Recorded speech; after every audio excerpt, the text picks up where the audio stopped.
Bonjour et bienvenue dans la météo du Bitcoin, j'espère que vous allez bien. Tandis que hier on a eu une petite poussée très appréciable. Et tandis que le sentiment est toujours, on va dire, du côté des intuitions bearish. Alors ça c'est une petite théorie personnelle que j'ai. C'est quelle est l'intuition des gens en majorité. Bon, bien sûr, pour chaque vendeur, il y a un acheteur. On ne peut pas dire que c'est unanime. Mais souvent, quand on va voir des idées de trade, on se rend compte que les gens, ils cherchent un endroit pour short. En ce moment, c'est l'impression que ça me donne. Du coup, pour l'instant, je dirais que l'intuition, pour l'instant, est toujours baissière. Donc, alors que le prix monte, est-ce que c'est toujours encourageant pour un petit peu de hausse. Voilà, donc ça c'est ce qui est dit. Maintenant, il faut raison garder. Ça veut dire que oui, a priori, il y a encore pas mal de disbelief sur cette montée. Si c'est pas seulement du disbelief, il y a du regret. Il y a les regrets de ceux qui ont vendu là, il y a le regret de ceux qui ont shorté là, il y a le regret de ceux qui ont shorté là. Disons que si on est bear sur ce marché depuis le 29 septembre, on n'est pas vraiment serein. Surtout si c'est des gens qui n'ont pas clôturé leur position parce qu'ils sont sur d'eux, après tout, le marché des actions est en train de dégueuler. Alors, personnellement, je pense que le gros du move là est fait et bien sûr, tout sera éventuellement à remettre en cause en disant le gros du move, une acceptation au-dessus de 52 000. Voilà, il n'y a plus de résistance, quoi. Enfin, il n'y a plus de grosse résistance en sachant que, selon mes observations, 49-50K, c'est un gros truc à passer. Donc, puisque c'est un gros truc à passer, que les bulls sont très bulls, que les bears sont très bears, on peut s'attendre à de la volatilité dans cette zone, donc qui est une zone qui pour moi est déterminante, de la même façon qu'elle l'a été avant, sauf que c'était un piège haussier. Ou faute à pas de chance, vous voyez comme vous voulez. Mais maintenant, donc on a un gros fournisseur de supply ici, gros fournisseur ici aussi qui a pu bien pousser le prix de manière dégueulasse vers le bas là, donc c'est pas exclure qu'on ait une jambe de cette taille là. C'est pas du tout à exclure qu'on ait une jambe de cette taille là, même si je ne vais pas jouer ça. Éventuellement, je suis prudent. Éventuellement, de ce move-là, j'ai plus envie d'être preneur de profit en attendant de voir la résolution ici.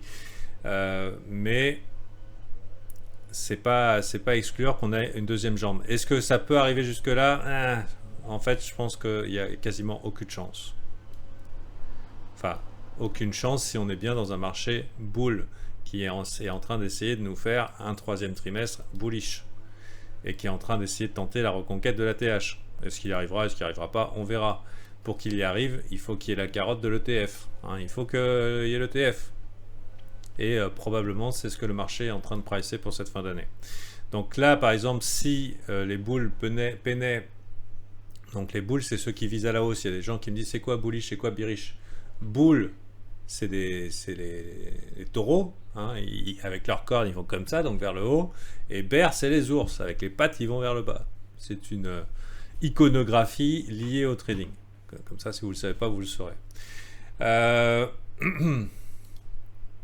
Maintenant, donc je disais, si jamais il y avait un dip, on serait extrêmement chanceux de pouvoir acheter ici. C'est à peu près le truc que je vois. Et sinon, le plus évident, on a pu constater que 47 777, il y a un petit superstitieux qui aime bien jouer dans cette zone, ça doit lui faire plaisir. Donc, sont des zones de support potentiel en cas de dip. Ça, gros qui fait peur, celui-là, petit, bear trap, échec et mat, et on continue vers le haut. C'est un petit peu mon play. Je n'irai pas acheter dans la zone des 49-50K, pour moi ça fait pas sens, c'est une zone de TP.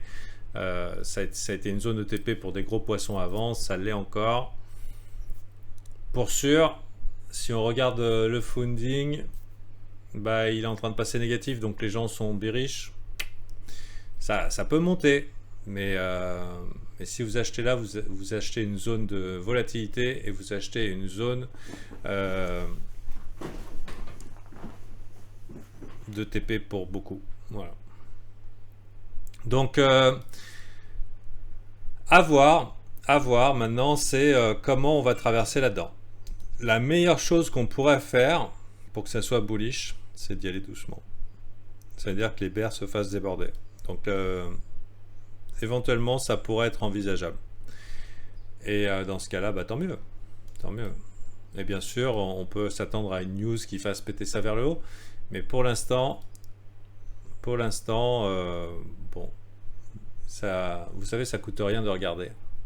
Parce que quand on joue au poker, on paye une blinde pour jouer. Il y a une usure du compte. En trading, mais par contre, l'observation, ça rapporte.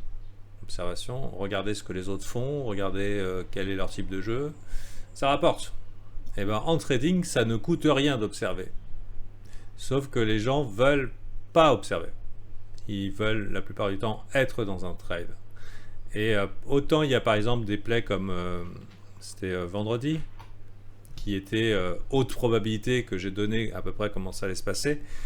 Il y a des plays où il n'y a rien, on dit bon bah ça fait ci ou ça fait ça. Il y a des plays, des fois c'est haute probabilité que ça aille dans une direction. Bah si vous voulez pas user votre compte bêtement, le mieux c'est de jouer que la haute probabilité.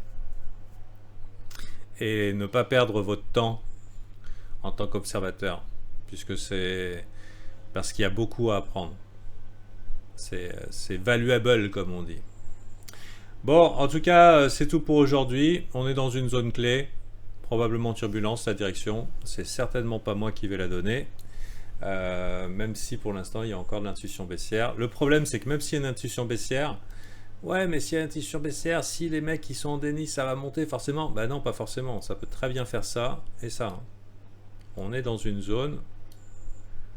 On est dans une zone de turbulence. Ok. Donc, et on pourrait très bien revivre le même type de range que celui-là.